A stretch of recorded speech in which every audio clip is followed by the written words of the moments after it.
Linda Richards moved into her driveway and pressed the button to open her garage door. She drove inside as she always did, and noticed that her husband's truck was not in the garage. Perhaps he took the children somewhere for dinner, she thought. She thought that it was too late for them to go out. But on the other hand, the children did not have to go to school tomorrow, since it was Friday evening. She smiled at the thought of Jack taking care of the kids for a change, as she often felt like she was taking care of 3 children instead of just 2. She got out of the car and entered the house. It was already dark outside, and the interior of the home she shared with her husband and 2 children seemed eerily quiet without the light and noise of video games coming from their big-screen TV. She remembered what she had done earlier that evening with her lover Michael and felt a little guilty, but only for a moment. Looking around the dark, quiet house, she wondered if this would be her fate if Jack decided to finally end their marriage. After thinking a little, she laughed and headed upstairs. No, she thought. If Jack was going to do something, he would have done it already. She'd been dating Michael for 8 months, and Jack had bought into all her excuses, no questions asked. At first, she only visited him 1 or 2 days a week, but lately she had been spending up to 4 evenings a week at his house, including Fridays, making up excuses for Jack. She was pretty sure Jack knew what she was doing, but he never pushed her. He didn't even question her when she lied and told him she had a weekend conference in New York a month or so ago. The truth was that she spent that weekend with Michael, in New York, of course. Michael was the only one who needed to attend the conference. She was his +1 for the entire weekend. And now they were planning to spend a whole week on a cruise together. They just needed to find an excuse that Jack would accept. She went upstairs, undressed, and slipped into the shower. She wanted to be as fresh as possible for her husband when he returned with the children. She wanted to be clean in front of Jack in case he wanted sex. Of course, he hadn't been flirting with her lately, so she didn't expect him to do it tonight. And yet, she thought, no one ever knows for sure. She slipped under the covers and quickly fell asleep. The next morning, she woke up expecting to see her husband next to her. But he wasn't there, and his side of the bed didn't look like it had been disturbed. She listened, but heard nothing else in the house. Maybe they are outside, she thought. She stood up, put on her robe, and looked around the house, but there was nothing to indicate that they were there. She looked outside, thinking maybe they were working in the yard, but there was no one there. She ran around the house calling them, but there was no answer. Distraught, she looked into the garage, but Jack's truck was still missing. She ran back upstairs and looked in the closet. All of Jack's clothes and toiletries were gone. She ran into the children's bedrooms and saw that their things were also missing. Has he finally left? She took out her phone and tried to call Jack, but received a message saying that the number she was calling was no longer in service. "Oh, God, no!" she exclaimed. She called his parents in Southern California, hoping they might know what happened. "Mom, it's me, Linda," she said when Jack's mother answered the phone. "Have you heard anything about Jack and the kids lately?" "No, Linda, I didn't," said Lorraine, Jack's mother. "Everything is fine?" "No," said Linda. "Yesterday, late at night, I returned home and they were no longer there. I assumed they had gone out to dinner, but they didn't return home. I tried to call Jack but received a message that his number was no longer in service." "I don't know what to tell you," Lorraine said. "Maybe you should call the police and report them missing." "I will do so, thank you," she said. Having finished the conversation, she went to the kitchen for a cup of coffee. That's when she saw it, an envelope lying next to the coffee pot. Jack's ring lay on top of the envelope. Frightened, she opened the envelope and pulled out a piece of paper, a typewritten note from Jack. She sat down with a cup of coffee and read the note. "Linda," the note began, "in case you haven't figured it out yet, I'm leaving. The children are with me, and they are fine. It's obvious to me that you forgot that Friday was our 15th wedding anniversary. Of course, you chose to spend it with Michael Freeman rather than me, but I'm really not surprised. This isn't the first time you've missed an important family event. Last month, you apparently forgot that Jason turned 13. I told him that you were busy at work and couldn't get out. Of course, I know that you really were in Freeman's bed. You did the same for Allison's birthday 3 months ago. She was heartbroken when she found out that you put your lover above her. Do you remember how Jason got injured while playing football at school 2 months ago? That's right. You didn't bother looking after him because you were with Freeman. The school told me that they tried to call you, but they were told that you were in a meeting. Imagine my surprise when the private investigator told me that you and Freeman were actually doing the horizontal mambo at the Hilton that afternoon. Yes, I have known about your ongoing affair with Freeman for some time now. And the children know this too. I also know about that supposed conference you went to in New York, and I know about the cruise you and Freeman are planning to take later this year. Don't worry, you won't have to lie to me about it anymore.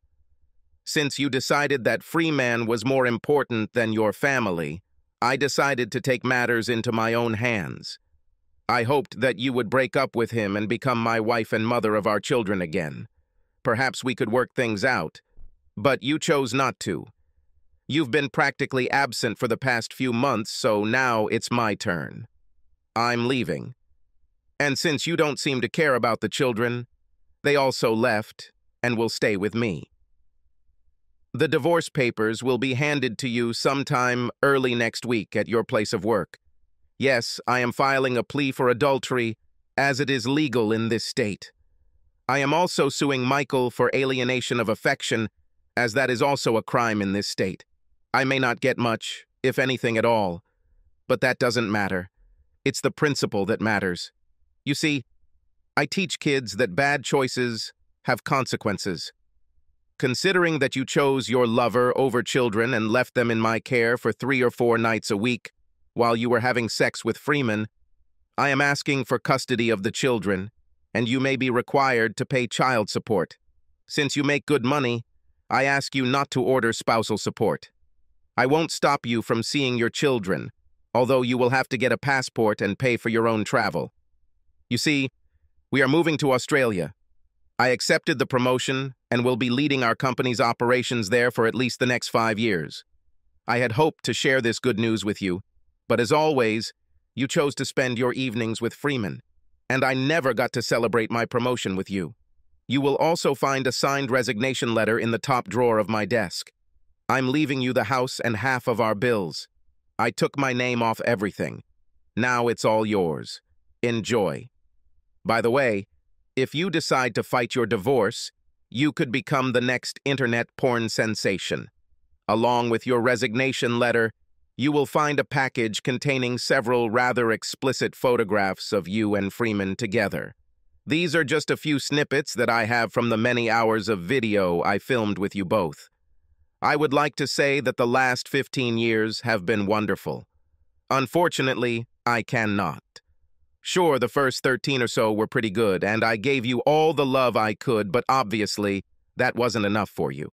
For the past year or so, you have been distant and have rejected all my attempts to win you back, offering only flimsy excuses for your constant absences. You may have noticed that I haven't had sex with you for quite some time. Truth be told, the thought of getting a few sloppy seconds from you filled me with disgust. I suspect you thought I didn't mind what you did because I never tried to physically stop you. You know I would never physically harass you or tell you what to do. I'm just not wired that way. But the truth is that you hurt me more than you know, and I will never be able to overcome this. So please spare me the cliches and nonsense. You should know that in all the years that we were together, I never even thought about cheating on you. I have always been there for you and the children. You were my main priority, above everything else. On the other hand, you haven't been with all of us for the last 8 months. Now, we are the ones who no longer exist. I hope it was worth it for you. Don't try to contact me or the children. I'll let them contact you if they want, but I have to warn you that they're not very happy with you right now. If you have anything to tell me, please do it through my lawyer, whose business card you will find in this envelope. Goodbye, Linda. The letter concluded. It was signed simply, Jack. With tears in her eyes, Linda folded the letter and put it back in the envelope. She took out Jack's lawyer's business card and placed it on the table, promising to call on Monday. She took out her cell phone and called Michael. He answered after the second ring. What did he do? Michael roared when she told him what Jack had done. That son of a bitch. You told me he didn't mind what you did. I was pretty sure he knew, but he never tried to stop me, she said. Now, they're all gone. What should I do? She exclaimed.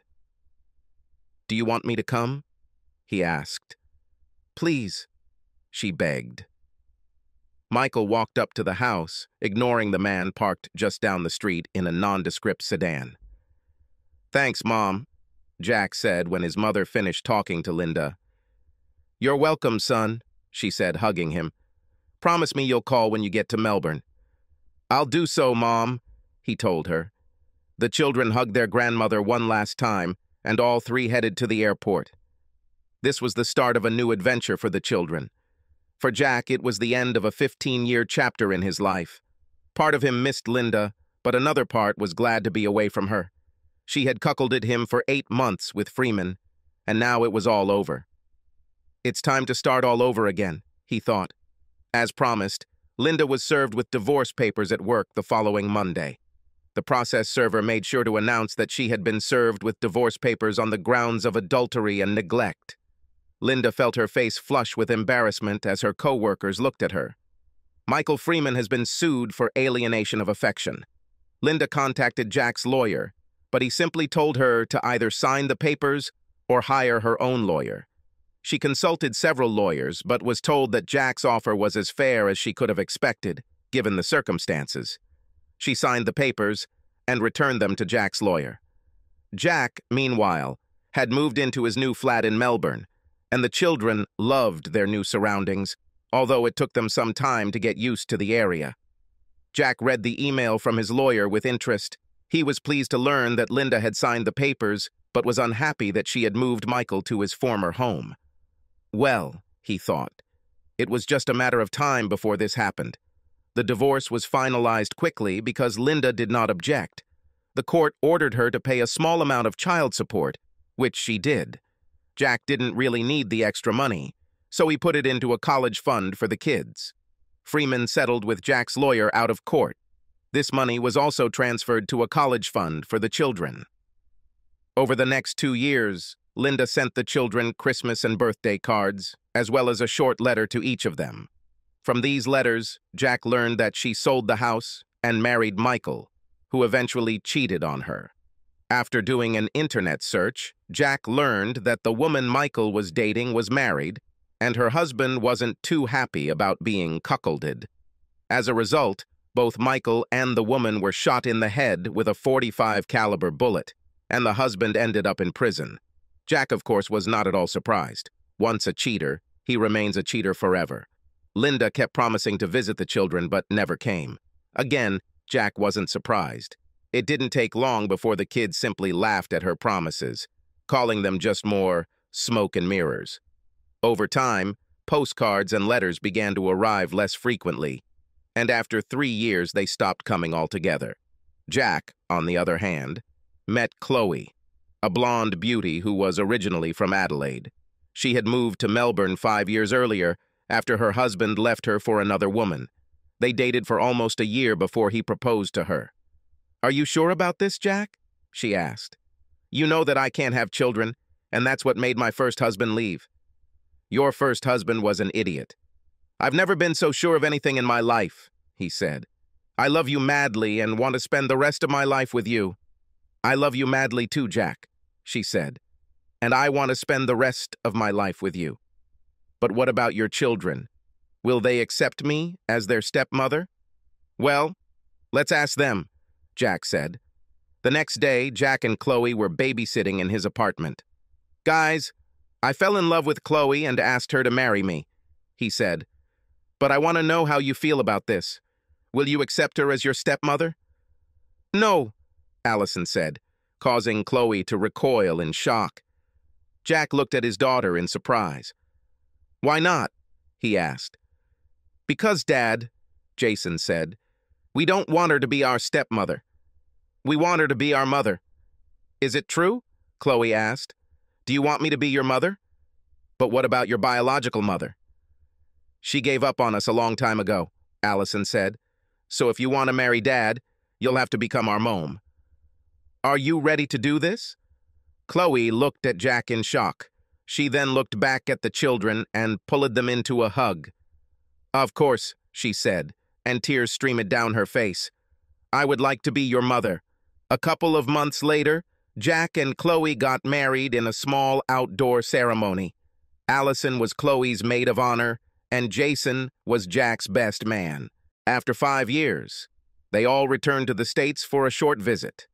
Jason had been accepted into the Air Force Academy, so they decided to take him there after a short stop in Southern California, where Jack introduced Chloe to his parents.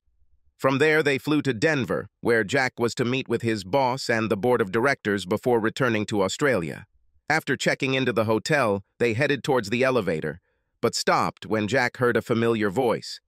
"Jack, is that really you?" He heard a woman's voice.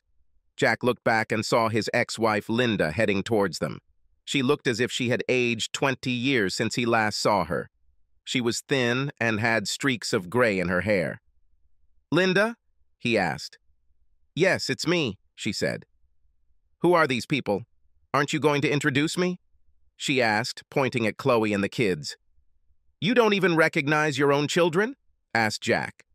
"Those you haven't even said hello to in the last couple of years?" "Oh my God," she said in shock. "You've grown so much, and you look so healthy. Well, who is this young lady?" she asked, pointing at Chloe. Jack couldn't help but smile. "This is our mother," Jason said proudly with a slight Australian accent in his voice. "Her name is Chloe," Allison added. "Now she is our mother." Linda stepped back in shock. "Your mother?" Linda asked. "But I'm your mother." "No," Jason said. "You gave birth to us, but you stopped being our mother a long time ago. Around the same time you stopped being Daddy's wife." Linda looked like she was about to faint, and an older man in a suit approached her. "Linda, are you okay?" he asked. She shook her head and tears rolled down her cheeks. The man supported her and helped her sit up, then looked at Jack, Chloe, and the children. "Who are you people?" he asked. "What did you do with her?" "We were just passing by," Jack said. "All we did was remind her of something she once had but she threw away." "And who are you?" "Carl Williams," he introduced himself, holding out his hand. "Linda's fiancé." "Groom, huh?" asked Jack. "Well, I hope you have better luck with her than I did." "Are you her first husband?" asked Carl. "Yes," said Jack. "I see," said Carl. "Linda told me about you and the children. Did she tell you what happened?" asked Jack. "She said she made the biggest mistake in her life," Carl answered. "Yes, and it only cost her whole family," Jack said. "Like I said, good luck to you. You'll need it. See you later, buddy." With these words, Jack, Chloe, and the children went to their rooms, leaving the sobbing Linda behind. "Was this really your first wife?" Chloe asked on the way upstairs. "Yes," said Jack. "And if you ask me, I definitely changed." "Yes, you did," she answered with a smile. "And don't forget about it."